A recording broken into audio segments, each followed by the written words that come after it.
Zecora turned her ears to the darkening forest outside of the window of her hut, her eyes narrowing as she listened intently.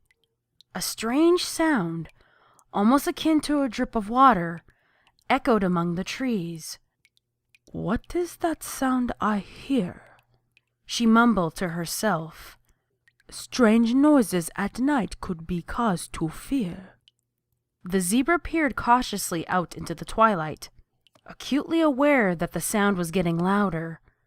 The drips resounded into a deeper muffled clacking that rang out like faltering hoofsteps. "Does some pony their life despise?" she hissed quietly, sweeping her gaze more furiously across the darkening foliage. "To walk here at night is very unwise."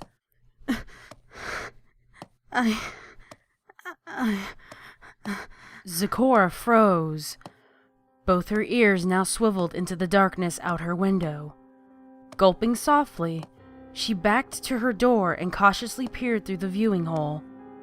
Through it, she saw a lone mare stumble out of the thick forest growth, her legs flailing aimlessly as she tumbled down to rest in a murky puddle.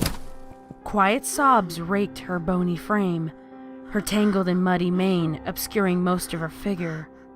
With a gasp, Zecora burst out of her hut to come to a stop at the pony's side.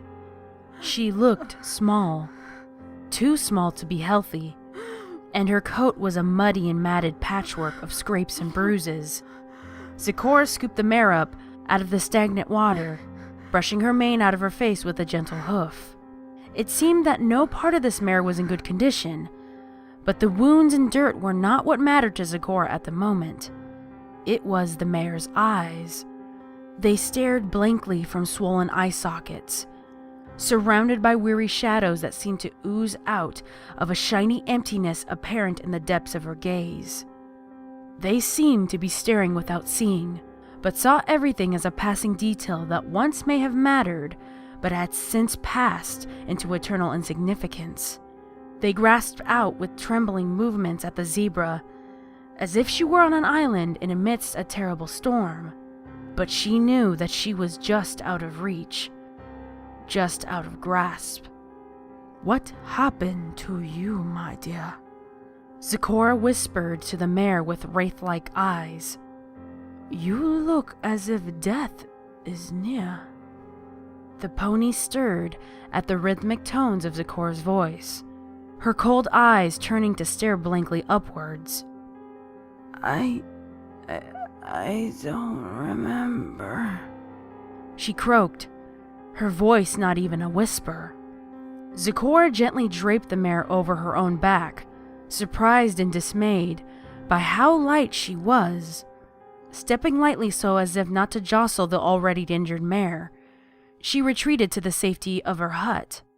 Once inside the warmth of her home, she helped her wounded guest to warm up at the base of her cooking fire, before getting to work on mixing a salve for her wounds. The mare inched dangerously close to the flames, yet she shivered as if the fire was a bone-chilling gale.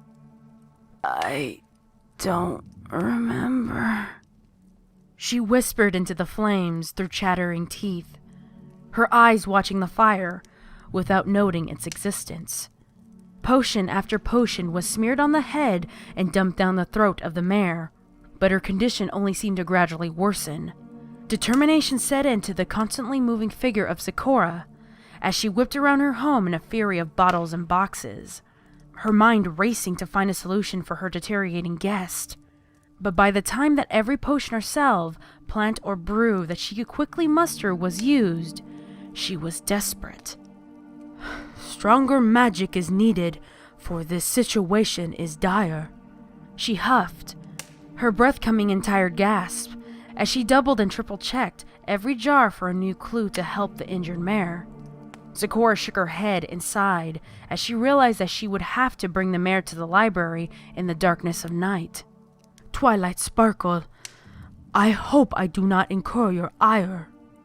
With a grunt, Zecora unceremoniously slid the mare onto her back, before bursting out of her door and galloping with as much speed as she could muster in the direction of Ponyville. I don't remember.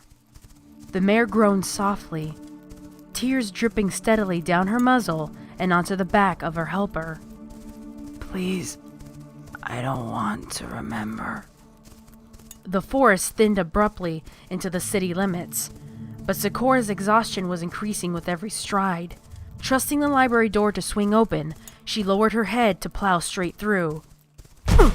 With a boom that was like a small explosion, Zecora and her injured guest barreled through the main area of the tree home and nearly into its resident. Zecora! Twilight sputtered, her wings spread in wide shock. What's going on? This mare needs magical care. I may be too late, I despair. Zecora grunted, the mare on her back sobbing more violently with each passing movement. Twilight jumped into action as Zecora had not long before, laying the mare down on a sitting pillow and levitating some medical books into the air around her. What happened to her? Twilight queried. She looked with concern over the wounded and gaunt mare. I don't want to remember. The mare spat venomously before stumbling onto her hooves, her movements erratic and shaky. That is all she will ever say. A terrible thing must have happened this day. Zecora sighed, her head dipped slightly in exhaustion. Twilight looked back to her exhausted friend and pulled a faded white tome from the shelf nearest to her. Thank you for helping her, Zecora. I'll do my best to find out what is wrong, she said determinedly. After scanning a few pages, she closed her eyes, and her horn glowed brightly, the light extending forward towards the mare. The mare's empty eyes snapped upwards and stared past Twilight, a terrified look slowly twisting her bruised muzzle. No! She screeched, startling Twilight out of her spell. I don't want to remember! The sheer terror emanating from the mare forced Twilight a step back, her own expression contorting from concern to fear. Zecora, help me find a book, a treatise on medical magic. She ran to the shelves as she spoke, tossing books left and right in a hurry. We have to diagnose the problem before we can fix it. No. No. The mare bawled, falling onto her side in a failed attempt to run at the door. She grasped wildly at the hooves of the other mares as they ran to save her life. No. I can't. I can't. Her hiccuping sobs faded into the background for Twilight as she frantically tore apart shelf after shelf. But she only noticed the eerie silence after it was too pervasive to be ignored. She whipped around, her eyes as small as pinpricks, and galloped forward to stop by the softly wheezing mare. Her saliva foamed around her jaw as it gaped open and closed like a fish out of water. An insane giggle bubbled up through the froth of the writhing pony's dying gasps, her eyes flickering back and forth between the horrified faces before her.